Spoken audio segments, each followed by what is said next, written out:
Wearing black for our annual eulogy. The Leafs lost Game 7 to the Florida Panthers the other day. Sorry if that spoiled the result for anyone. And today is locker room cleanup. Head coach Craig Berube is talking. A number of Leaf players are talking. Brendan Shanahan is not. I was already asked by a number of people, like, well, when's Shanny speaking? And he's not scheduled to talk. My guess is that this will not be the last video I shoot about the Leafs over the next week. I think there's going to be a lot of news to come out. Who's staying, who's going, and that's players, potentially coaching staff, probably executives. Almost certainly Shanahan. Heck, even if Shanahan signs an extension, that's a story. First of all, he's the president of the team. And second of all, how? The guy's been here a dozen years. The team has, done some pretty good things while he's been here, but hasn't accomplished much. Put it this way, if Brendan Shanahan had accomplished as much in his career as the Leafs have accomplished for as long as he's been president of the team, he would not be in the Hall of Fame. But he is in the Hall of Fame because when he played, he accomplished stuff, and good for him. Let's get the anxiety stuff out of the way quickly. Matthew Knies. Pending restricted free agent Matthew Knies on the possibility an offer sheet might be out there for him this summer. I want to be here. I want to play here. That's all that really matters to me. Do you want a long-term? About the possibility of an offer sheet in your case. A lot of people are throwing that rumor out there. But for that to happen, the player has to be complicit in that scenario. Could you see a possibility of you needing an offer sheet to get to where you need to contract-wise? Just the way I answered that last question. I want to be here. I want to play here. That's all that matters to me. So that should make you feel pretty good. Listen, I think because of what the St. Louis Blues did last season to the Edmonton Oilers, everyone thinks that every player is going to get offer sheeted. Now, the NHL probably would be a better place if there were more offer sheets. The St. Louis Blues, who are a Western Conference team, saw the Edmonton Oilers, who are a Western Conference team, and said, they have a bunch of players to sign, no cap space to sign them, and we don't really like them. We see an opportunity to make a Western Conference team worse, make ourselves better. I think we should do that. And then they did that. Now, I don't know if they made the Oilers worse, but the Blues certainly made themselves better by getting Dylan Holloway and Philip Broberg. But it takes two to tango when it comes to offer sheets. You have to agree to sign the offer sheet. A team can't just be like, here's an offer sheet. No, they have to give you an offer that you really, really like, and you got to at least be open to the idea of leaving. Your team has the option to match your offer sheet. And then if they don't, you got all the money, but you're gone. The other thing, I don't think the Leafs would lose Knies to an offer sheet even if he agreed to sign it. If you sign a player to a contract that is $4.68 million per season to $7.02 million per season, the compensation is a first and third round pick. If Knies is signed to a contract in that window, they're matching it. Then if it's over 7.02 to 9.36, the compensation is a first, a second, and a third. I still think the Leafs would probably match that. Wouldn't be the greatest contract, but I still think they match it. Then where you get into trouble is 9.36 to 11.7, which is two firsts, a second, and a third. I don't think anyone's signing him to that.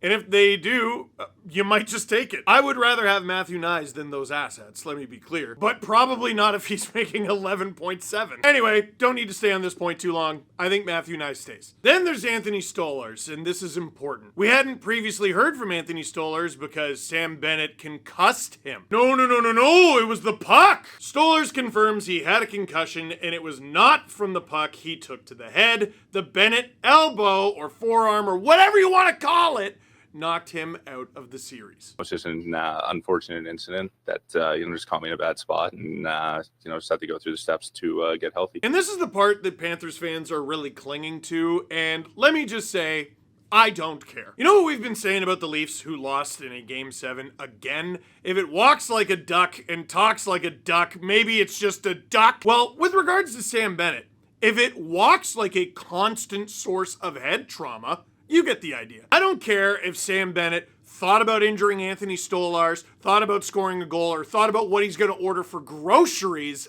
He concussed the Leafs starting goalie in the first game of the series, and that had an effect on said series. The guy sucks. The guy will do it again, and I can promise you, if he signs with the Leafs, the next time he does it, he will be suspended. But as long as George Parros is the head of the Department of Player Safety and Colin Campbell's son remains with the Florida Panthers, I think he's safe. Sick league. Now, a lot of the focus from these interviews is going to be on Marner, and it's going to be on Matthews. William Nylander we got to talk about. He said some really good things. He said some really bad things. There's a lot of talk about the pressure in Toronto, and he's not the only player we'll hear talk about it. Here's what he said. Just playing for the Toronto Maple Leafs, I mean, it's been a dream. I think every kid wishes that they could play for such an organization like this. And, I mean, the team and, just the organization, everybody here has just made it a home for me, and that's why I love being here every day and, battling it out for the Maple Leafs. Listen, we don't know how these guys operate behind closed doors, but front-facing, in front of the microphone and in front of the camera, William Nylander has always seemed like the guy to be able to handle Toronto and everything that comes with it. Yeah, there's added pressure here, for sure. I also think it's not impossible to win in a place with pressure. Then there's being able to handle pressure well, and then there's just being aloof. Nylander on what went wrong in Game 7? Just a game. That's about it. Oh, okay. So, was last year against the Bruins just a shitty game, or was 2022 just a shitty game? And was Game 5, 6, and 7 in 2021 a shitty game? And was Game 5 in 2020 a shitty game? And was Game 7 in 2019 a shitty game? And was 2018's Game 7 a shitty game? Brother, nobody wants to hear that from anybody. And you know what? I was about to say, you know what? If you're a player who was in that game, that's how you should approach it. No, it isn't. Listen, Craig Berube, and we're going to get to him later because he sort of goes into depth with what happened in Game 7 and what went wrong in Game 7. At the end of the day, no matter how good of a season you have, you win your division, you go up 2-0 in the series, and you had a chance to win Game 3, and yeah, you beat Ottawa. No matter what, Game 7 of this series, that's the final exam. That's worth most of the percent of your mark for the year. Everything that comes before Game 7 in the playoffs is a bunch of lectures and quizzes and stuff that I hope you took notes on. You have to pass and fail a few times each in order to get to Game 7. You don't base the entire grade off of how you played in Game 5 or whatever. Which is crazy because now that I think of it, after Leafs locker room cleanup in 2019, Chris Johnston came on the Steve Dangle podcast and he talked about how the Leafs, who beat the Bruins in a tight Game 5 in 2019, it was 2-1, they loved that game so much that even though the Leafs lost in 7, management was like, you know what? They can do this. No! It's sports. It's pro sports. You're judged on whether you win or lose. You could have lost that game. Like something that has been left behind in the narrative around Game 7. The Leafs could have lost that game and the ice doesn't get littered in jerseys and beer, which sucks, by the way. You shouldn't do that. That should go without saying. The anger that came from that Game 7 is you didn't lose 3-2, or it wasn't tight in overtime, or whatever, or it wasn't a 2-goal loss, but one of them was an empty netter. Bro, you lost by tied for the biggest margin of any home team in Game 7 history in the NHL. What is that? That's not just a shitty game. That's an all-timer bad effort. Bad result. The Leafs, as an organization, have this weird, they're threatened by any kind of emotion because they don't want to give Toronto anything. I don't think that's the kind of market Toronto is. I think Toronto is mad right now. Leafs Nation is mad right now, and if anyone showed even sort of the same anger or disappointment or I get it, fans would be like, oh, all right, fair play. Some of them, it wouldn't be good enough for some of them, but some of them aren't all of them. Yeah, it's a privilege to play under pressure, and you probably don't realize that when you're in it or when you're younger. But it's a privilege to have this many people care about how we do, and I certainly never felt this way early on in my career, but it kind of builds winners and turns you into men and helps you, achieve who you're ultimately trying to become. So I know that I'm not in the spotlight here and wasn't this year by any means. So it's a bit of cherry picking for me to answer it this way. However, I have been there before, and it makes me realize that I don't have regrets with how I've handled it in the past, but I do know that that adversity and going through that amount of pressure kind of built me into the person and the player that I am today, and I'm thankful for it. This guy was captain of the Montreal Canadiens, goes to Vegas, goes to Carolina, goes to Washington, and chose to sign in Toronto and resurrect his career.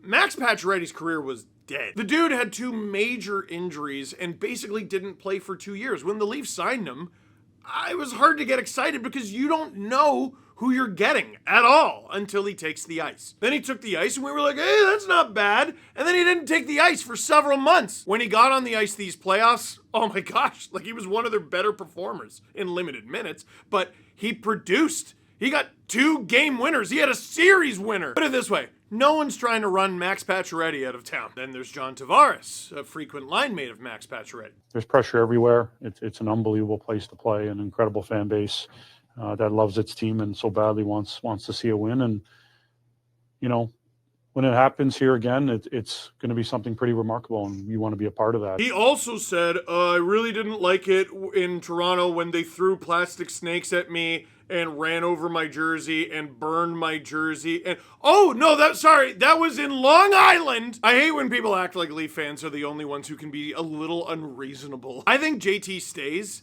I think it's purely up to the team. Put it this way, I think there's mutual interest. I think there's probably more interest from JT than there is from the Leafs. Tavares is going to have to take a discount to stay. And I don't mean a discount on $11 million. I mean a discount on whatever he wants now, which is probably $7. I've said this many times. I'll say it again. I think JT, at this stage in his career, he had a good regular season, had a good start to the playoffs, super tailed off, just like William Nylander did. I still think he's a great candidate for a salary deferred deal, just like Jake McCabe's. In fact, Jake McCabe's might be a good sort of rule to follow. McCabe is making $5 and a bit against the cap, and it's over a number of years, and their salary deferred. Let's get into Auston Matthews. Here's what he said regarding his injuries this season. To keep the physical stuff private, that's your right, but it leads to speculation. I'm just curious why you've chosen to be tight-lipped about that stuff.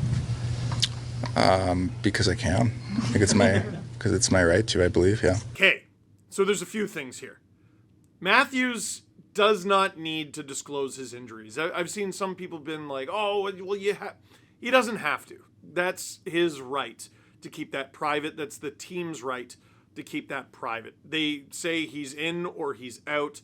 They don't need to say why or what it is. I wish I knew too. I do. I'm a curious guy. I want to know things. I want to know the answer to things. He's not obligated to answer that, and I think that's okay. What I do want to say, though, is whenever you see a report, and I saw a lot of people do this, it was reported during the playoffs, he's healthy. He's A-OK, which we know now was at maximum a lie and at minimum not the truth. And there is a slight difference between the two things if you really think about it hard enough. Berube said every hockey player will say everyone's playing through something at some point. We had Thomas Hickey on the podcast earlier this season, and he talked about like not feeling 100%, like a ridiculously significant amount of his career. But I'm sorry, when a guy flies to Europe, takes a transcontinental flight to address an injury, mid-season, you can be pretty sure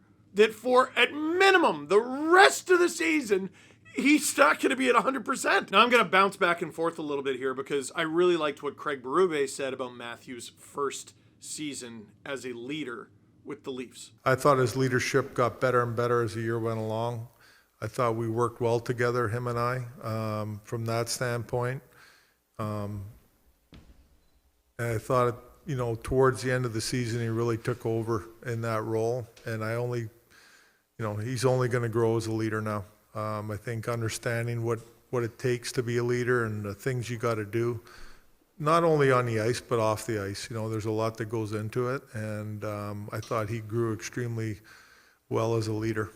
The reason I love this quote so much is it kind of gave me a perspective that I sort of lost sight of, and I think a lot of us did, that being captain is something you need to be ready for when you wear the C. The moment you put the C on, you're the captain. And we sort of forgot being captain is a role you grow into. Do we think Matt Sundin was the same captain he was toward the end of his tenure with the Leafs as he was when he was named captain? Do you think Matt Sundin with hair was the same person as Matt Sundin not with hair? Some of you were so young, you're like, Matt Sundin had hair? He did! He wasn't bald his whole life like Caillou. That man had luscious locks! Matthews' first season as captain was up and down, to say the least. And yeah, he's been with this team through all their failures, and he's been a leader on this team throughout all their failures, but he wasn't the captain until this one. I bet that affects him differently. And for Leaf fans, that's a good thing. A motivated Auston Matthews is always a good thing. Now, Mitch Marner. There's two parts to this. I can't show you a clip. I would have to just show you the entire episode of the Chris Johnston show. Every year, I don't know if anyone does a better post-mortem for the Leafs than CJ. If you listen to the whole show, I mean, this is basically a retrospective on Mitch Marner's time in Toronto. It's done. It seems very obvious that it's done. But he outlined everything with this guy, going all the way back to the negotiations in 2019, which I kind of think was the beginning of the end, even though it was before the 6-year contract even begun. But Marner has talked about his time in Toronto. I've always loved my time here. I've loved being here. Like I said to you guys the other night, I've been so grateful, and I haven't processed anything yet. It's still so fresh, and losing sucks. It reads as past tense. I do believe him. Like, I think he loved being a Leaf. I also think it's over. He says he hasn't thought about it very much. He says he needs some time over the next few weeks to discuss it with his wife. I think there's two people here. There's Mitch Marner, the player, and there's Mitch Marner, the man. Mitch Marner, the player, has been criticized for the team's shortcomings, and I think all of that is valid. He's one of the best players in the league. He's one of the best players on his team. Yeah, and that team always loses, especially in the biggest moments like Game 7. All that criticism of Mitch Marner, the player, is completely valid. Mitch Marner, the man, deserves grace here, for crying out loud. I know it is tantalizing, the idea of Mikko Rantanen being on the Leafs, and the Leafs offered to trade Mitch Marner to Carolina for Mikko Rantanen if that is what Marner wanted to do. Marner didn't want to do that. We know he has never wanted that. And at the time of that request, it's easy to forget that with his no-move clause that he negotiated, his wife was many months pregnant. Is getting traded the decision you would have made? That's great for you. That's not the decision he and his family wanted to make, and he deserves that grace. Should he have been more open to a trade earlier in his tenure with the Leafs? That's an entirely different conversation. But the Marner-Rantanen stuff is going to be one of those really frustrating footnotes when people are going to forget this part of the story, and all they're going to remember is Marner-Rantanen. This is part of why what I made trade tree videos, and I might be getting back to that, that's part of why those videos were so hard, because there would be players in trades, these things would be huge. They would have 20, 30 players in them somehow. And there would be a significant piece of a trade who, plays like 6 games and nothing happens to them, or they play a few games and they were great and why'd they disappear? And there's a story. There's a story attached to all of them, and it's not always written about adequately. When it comes to the Leafs not being able to trade Mitch Marner, when it comes to Marner walking, that fault falls 100% at the feet of the Leafs organization, specifically Brendan Shanahan. They gave him the no-move clause. The moment Kyle Dubas said, you know what, I might be moving off this core, he got fired. Brad Treliving had 5 weeks between being named GM and that no-move clause kicking in. It kicked in. That's the end of it. I don't put that at Brad's feet. That's Brendan Shanahan, beginning, middle, and end. And his tenure is going to end having never made a decision on this matter, and it had a profound effect on the Leafs and the player. Here's what Berube said happened in Game 7. You guys might not understand what I'm talking about, but just playing with your structure and staying with it. And I thought in Game 7 we lost our structure in the second period for a bit, and they capitalized on a couple goals, and that's the difference in the game. So here's the thing. Paul Maurice has said that these games are tight. He said that 2 different 6-1 defeats of the Leafs in Toronto were tight, which is insulting and patronizing, and I don't know why he's going on this weird tour of Schadenfreude. Berube said a similar thing. The structure just broke down. All of a sudden, you're down 3 goals. Boom, boom, boom. That's hockey. That's the National Hockey League. It is a really good league. I think if you let the Sharks play the Panthers in a best of 7 of best of 7, right? If they had to play a best of 49, the Sharks win a lot of those games. Like, way more than you think. No, man, Panthers would go 49 for... No, they very wouldn't. But again, this is Game 7. This is winner take all. This is the final exam. And when your structure doesn't hold up during the final exam, you got some stuff to work on, and you got to take the class again. Do bounces factor into it? Of course they do. It's hockey, it's ice, it's rubber. Hockey, if you explain it from scratch, is the most absurd sport ever invented. But they didn't perform well enough beginning, middle, and grisly end. So, what did you think of some of the quotes that you saw? And what are some of the quotes that you wish were in this video? Let me know in the comment box down below. But for now, that is it for this one. Thank you very much for watching. Click like if you like this video. Click subscribe if you really liked it. Tell your friends. I don't think this is the last time I'll be seeing you.